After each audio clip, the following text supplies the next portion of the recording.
te amo, Senhor, minha força. O Senhor é a minha rocha, a minha fortaleza e o meu libertador. O meu Deus, a rocha em quem me refugio, meu escudo, a força da minha salvação, meu lugar seguro. Invoco o Senhor, que é digno de louvor, e serei salvo dos meus inimigos. Aqui, eu entendo que meus inimigos não são só pessoas que não gostam de mim, ou pessoas com quem eu tenho problemas, não é especificamente um exemplo, mas eu diria que a gente pode identificar como dores e problemas, dificuldades, medos e obstáculos. Quando eu leio esse versículo, eu penso nisso. E tem um filme que chama Desafio dos Gigantes, não sei se alguém aqui já assistiu. Ele é de 2006. Eu lembro que eu assisti na escola, quando eu era adolescente também. E foi um filme que me marcou muito, porque é uma história muito bonita, né? É um técnico de futebol que tem vários problemas. O de futebol americano, né? O time dele não ganha há mais de 6 anos. A casa dele tem o fogão não funciona, a máquina de lavar não funciona, o carro está sempre pifando, ele não consegue ter filhos, até careca ele está ficando, né? Então, assim, o filme começa mostrando essa realidade. E aí vai contando a história dele com Deus, né? O relacionamento dele com Deus e como isso foi se aperfeiçoando. E tem uma fala que eu vou ler aqui dele que mexeu muito comigo, que fala assim: Senhor Jesus, me ajude. Deixa eu só situar. Ele fala isso depois de passar a madrugada inteira orando, terrível. Aí ele acorda às 6 horas da manhã, ele vai para o quintal de casa e ele está com uma Bíblia na mão. Ele lê o Salmo 18 e depois ele fala: Senhor Jesus, me ajude, eu preciso de Ti. Deus, eu sinto que há gigantes de medo e fracasso me rondando. Eu não sei como enfrentá-los, Senhor. Estou cansado de ter medo. Senhor, se quer que eu faça outra coisa, me mostre. Se a Tua vontade é que eu não tenha filhos, me mostre também. O Senhor é o meu guia, o Senhor está no trono. O Senhor tem nas mãos meus sonhos e esperança. E isso me faz pensar que essa fala dele gira em torno de 2 pontos. O que está no centro da nossa vontade? E quem é a nossa força? Né? E o primeiro ponto que eu queria falar é: onde está o nosso coração? Onde está o nosso propósito? Onde está a nossa vontade? Onde estão os nossos objetivos? Ou seja, quando a gente pensa, né, como que eu vou ganhar dinheiro? Como que eu vou passar na faculdade? Como que eu vou ir bem naquela prova? Como eu vou ser uma pessoa boa no trabalho? Geralmente o nosso coração está aqui. Isso não é errado. O problema é o que está no centro da nossa vontade e o que está por trás do que está dentro do nosso coração. Eu sei que é um pouco confuso. Na minha cabeça fez sentido. Mas assim, nós não viemos ao mundo pelo dinheiro, pela fama, a gente não veio para ganhar dinheiro, ter fama, ser bem sucedido e morrer. Nós viemos ao mundo para cumprir o que está escrito em Mateus 22, que até nós falamos para os adolescentes sexta-feira, são 2 mandamentos: amarás o Senhor teu Deus de todo o teu coração, de toda a tua alma e de todo o teu entendimento, e amarás o teu próximo como a ti mesmo. Então, todas as nossas atitudes, tudo que a gente faz precisa estar dentro desses 2 mandamentos. Então, se eu quero lidar bem, se eu quero ser bem sucedido no trabalho, por quê? Para amar a Deus sobre todas as coisas. Né? Se eu quero ser bem sucedido no meu casamento, por quê? Para amar o próximo como a mim mesmo. Né? Por que eu faço trabalhos sociais? Ou por que eu ajudo na igreja? Por que a gente abre a igreja? Né? Por que já nos abre a igreja? Por que nós pegamos uma vassoura e varremos o chão? Para amar a Deus sobre todas as coisas, né? E acima de todas as coisas, e para amar o próximo como a nós mesmos. Então isso é muito importante. E aí isso faz pensar em outra coisa. A gente tem que honrar a Deus na alegria e na tristeza. Não só quando está tudo bem. Eu fui promovido, vou honrar a Deus. Eu casei, vou honrar a Deus. Né? Eu sou saudável, vou honrar a Deus. Não, a gente tem que honrar na tristeza também. Isso é uma coisa que acontece muito com o filme. Depois que esse técnico ele aprende que ele precisa honrar a Deus, amar a Deus, quando ele ganha, né, na alegria, quando as coisas dão certo, e também quando ele perde, quando as coisas dão errado, ele começa a entender o que realmente faz sentido e as coisas começam a fazer sentido, né? Então, por exemplo, e aí e depois disso vem Atos 17, 28, porque nele movemos, nele existimos e nele vivemos. Ou seja, quando a gente vive em Cristo, quando a gente honra a Deus, o resto é consequência. Se deu tudo certo, que bom. Se não deu tudo certo, que bom também, né? Se eu conseguir resolver um problema, que bom. Se eu não conseguir resolver esse problema da forma como eu esperava, que bom também. E se a gente não entender isso, se a gente não entender esse ponto de Atos 17, nada vai ter valor. Ah, Tati, mas eu não posso trabalhar? Claro que você pode e deve ser muito bem, né? Deve trabalhar muito bem. Vou usar o meu caso, eu sou advogada.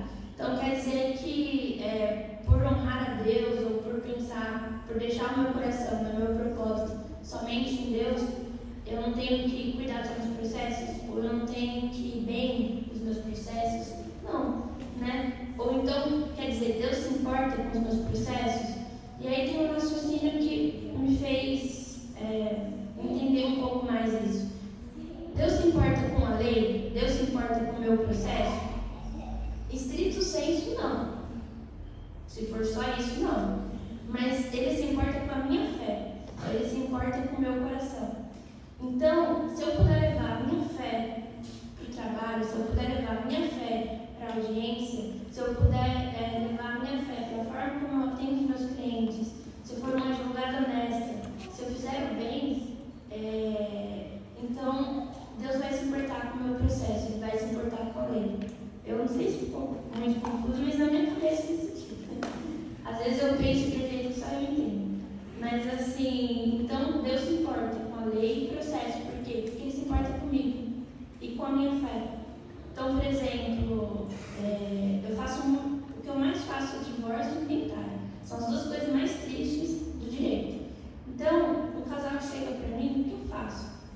Primeiro, quando eles querem se divorciar, pergunta, tem certeza? A minha obrigação legal, na verdade, é perguntar se eles têm certeza. Mas eu vou além. Eu falo, vocês já conversaram? Vocês já procuraram entender por que vocês querem se divorciar? Aí eu tenho uma lista de 5 livros que eu acho maravilhosos, que todo casal cristão ou não deveria ler. Eu sempre passo essa lista de livros. Eu falo, então faz assim, lê esse livro, faz terapia de casal e volta daqui a um tempo. Alguns não voltam, que é bom porque, apesar de eu perder o cliente, uma família foi salva. Outros voltam e aí eu tenho que tratar eles com todo amor e carinho para que não seja por uma fase muito dolorosa. Mas é a forma que eu encontrei de demonstrar minha fé, né, e de trabalhar com o coração. Então, esse é o ponto, né, nesse ponto aqui é isso. A gente tem que entender que Deus se importa com o que a gente se importa desde que a gente demonstra a nossa fé. Por isso que não é só trabalho, não é só casamento, não é só amizade, não é só saúde. Isso vale para tudo, né? Para casamento, respeito a autoridades, para os adolescentes, para as crianças na sala de aula, no trabalho, na hora de pagar imposto, na hora de furar a fila preferencial. Tudo. Vale para todas as áreas da nossa vida. Porque Jesus morreu para que nós vivêssemos nele. E viver nele significa dar o exemplo, né? Então, com esse ponto, né, concluindo esse ponto, a gente tem que pensar aqui. A gente tem que fazer o melhor em tudo. Se nós ganharmos, louvamos a Deus. Se nós perdermos, louvamos a Deus. É uma frase desse filme que eles falam muitas vezes. Tanto ele no campo técnico, na vida pessoal, quanto o time na vida dos jogos. Então, nós temos que honrar a Deus com postura e honrar a Deus com ações. E dar a Deus tudo de nós. E aí entra 1 Coríntios 10, 31. Portanto, quer comais, quer bebais, ou façais outra qualquer coisa, fazer tudo para a glória de Deus. E aí tem o ponto 2, lá do começo. Quem é a nossa força? Salmo 121, 1. Elevo meus olhos para os montes e pergunto, de onde me vem o socorro? Meu socorro vem do Senhor, que fez os céus e a terra. E Mateus 14, 28. Vinde a mim todos os que estão cansados e sobrecarregados, e eu vos aliviarei. E o filme trata muito essa questão da força, né? Então eles perdem e mesmo assim eles agradecem a Deus. Só que eles colocam eles lutam não pelas forças deles, mas pelas forças que vêm de Deus. Porque quando você vive para Deus, é Ele que dá a força. Então, por exemplo, no filme, eles não podem ter filhos. E aí, em todos os resultados, né, de testes negativos de gravidez, a esposa dele fala: Senhor, ainda assim eu te amarei. Eu sempre te amarei. Isso é uma coisa, é um exemplo que eu tenho até em casa, né? Antes da minha mãe ter a Thalita, ela teve um aborto. E depois a Thalita veio, eu tinha 12 anos. Mas eu nunca vi a minha mãe murmurando, né? Quando ela engravidou da Thalita, inclusive, ela tomava uma injeção, acho que por semana. Ela teve que emagrecer para ter a Thalita por conta da tireoide, foi um caos. Mas eu nunca vi ela reclamando, né? E eu sempre vi, eu era pequena, então eu sempre vi a minha mãe trabalhando, cuidando dos adolescentes, cuidando dos jovens, cuidando das crianças, de fazer BF, trabalho.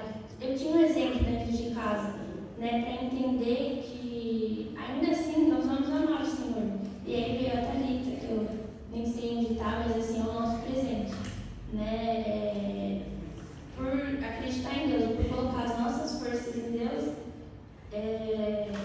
ela veio, né? Foi o resultado disso. Não que tudo que a gente faz tem que ter um resultado, mas quando a gente faz, Deus honra, né? Outra coisa também, de um episódio recente da minha vida mesmo. Alguns anos atrás eu estava conversando com um pastor que fez o nosso casamento, inclusive um pastor que eu amo demais. E eu estava passando por uns problemas muito complicados na minha vida. E eu virei para ele e falei assim: pastor, eu não aguento mais. Eu não tenho mais força para lutar. Eu não tenho mais força para tentar. Eu não tenho mais força para continuar. Estou cansada, né? E ele falou assim: mas é óbvio que você não tem força. Sozinha não. Mas não é pelas suas forças. É pela força de Cristo. Porque somente de Jesus pode vir a força que você queria, que você precisa. E eu guardei isso assim.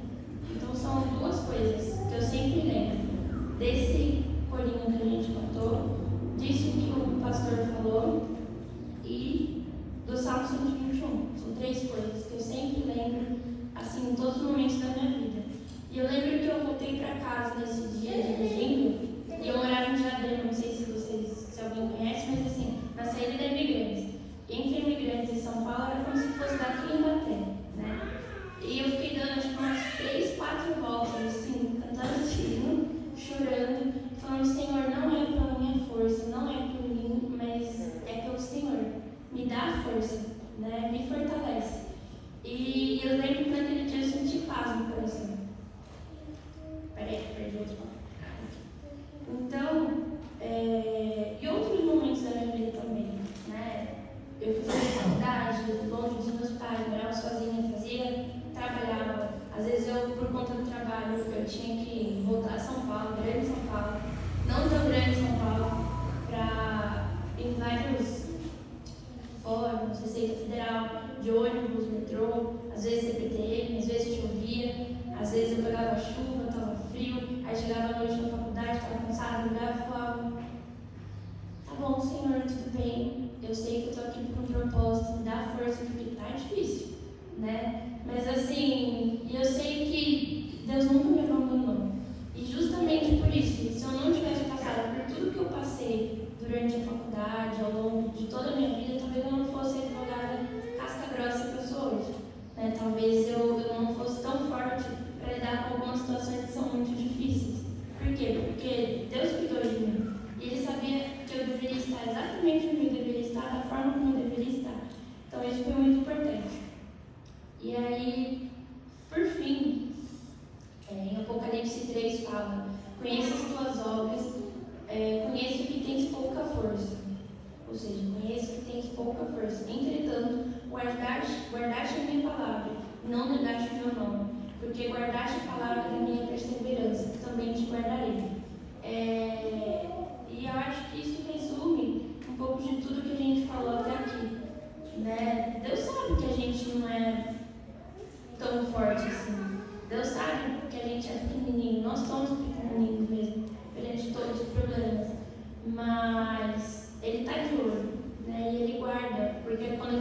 as palavras, Ele guarda a nossa vida. E eu acho que isso é o mais importante. E aí, no filme ainda, eles dão um exemplo de 2 fazendeiros que precisavam de chuva. Os 2 fazendeiros oravam ao Senhor. Só que somente um foi lá preparar o campo. Ele orava, mas ele foi lá, estava seco, mas ele foi lá, ele preparou o campo, ele plantou, ele fez tudo que precisava ser feito. Então, e choveu. Choveu primeiro no campo dele. Por quê? Porque além de orar, ele teve fé. E ele confiou em Deus. E ele foi lá e preparou o campo. Sabe? Não sabendo se ia chover ou não, mas acreditando e tendo fé. Então, isso é muito importante.